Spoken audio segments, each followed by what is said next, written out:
नाही, नक्कीच आपल्याला माहित असेल तर ज्या ज्या वेळेला बृहन्मुंबई महानगरपालिका असो किंवा पोलीस कमिशनर असो, हे जेव्हा नवीन मुंबईत येतात त्यावेळेला प्रत्येक वेळी राजसाहेब त्यांना सदिच्छा भेट देतात.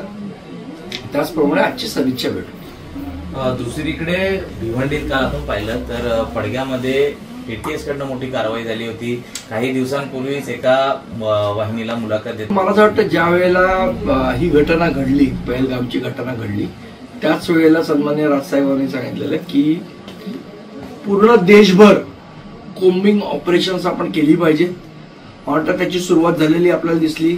अनेक पाकिस्तानसाठी काम करणारे लोक हे यांच्यावर छापे पडलेले आहेत. एनआयने छापे टाकलेले आहेत. महाराष्ट्र एटीएसनी, मुंबई एटीएसनी भिवंडी, पडगा इथे कोम्बिंग ऑपरेशन चालू केलेलं आहे.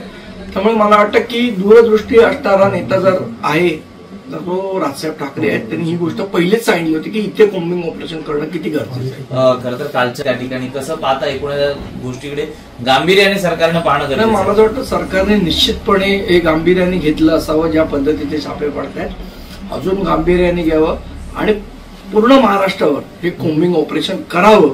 हे जे राजसाहेबांनी सांगितलंय ते मला असं वाटतं सरकारने गांभीर्याने घेतलं पाहिजे. मला वाटतं मतांच्या लाचारीसाठी स्वतःचा स्वाभिमान कोणीही सोडू नये. मग ते प्रताप सरनाईक का असेना. आपण बघितलं की आणि कशी काय ती नाराजी दूर करणार होती. मला असं वाटतं वैभव हा आमचा अतिशय कट्टर महाराष्ट्र सैनिक आहे. पहिल्यापासून काम करतोय. समजा काय त्याच्या गोष्टी त्याच्या मनात असतील, कटकर असतील किंवा काय असतील, अशा प्रकारे सोशल मीडियावर व्यक्त होणं ही पक्षाची शिस्त नाही. जर त्यांना काही वाटत असेल तर त्यांनी सन्माननीय राजसाहेबांची भेट घेऊन त्याचं म्हणणं मांडलं पाहिजे. अशा प्रकारे सोशल मीडियावर व्यक्त होणं, पत्रकार परिषदेत व्यक्त होणं ही पक्षाची शिस्त नाही हे त्यांनी समजून घेतलं पाहिजे. पण एकंदर पाहिलं तर तुमचं बोलणं सर दुसरी त्यांना भेट नाकारण्यात आलेली आहे. राज्य महिला आयोगाचा जर आपण पूर्ण कार्यकारी मला वाटतं जो पुण्यातला प्रकार झाला तो अत्यंत दुर्दैवी असा प्रकार होता. ज्या पद्धतीने आजच्या ह्या 21व्या शतकात जर अशा पद्धतीने लोक हुंडा आणि ह्या गोष्टी करत असतील तर मला असं वाटतं एक गोष्ट मात्र लक्षात ठेवली पाहिजे. अन्याय करणाऱ्यापेक्षा अन्याय सहन करणारा हा जास्ती पापी असतो. या प्रकारचा अन्याय कोणीही सहन नाही केला पाहिजे. त्याच्या विरुद्ध आवाज उठवला पाहिजे. अशा जर आमच्या कुठल्या भगिनी असतील ज्यांच्यावर अन्याय होत असेल त्यांनी निश्चितपणे महाराष्ट्र नवनिर्माण सेनेशी संपर्क साधावा. आमचा महाराष्ट्र सैनिक ताकदीने एक भाऊ म्हणून त्यांच्या पाठी उभा राहील. आमच्याकडे कुठला अजून प्रस्ताव माझ्या माहितीप्रमाणे तरी आला नाही.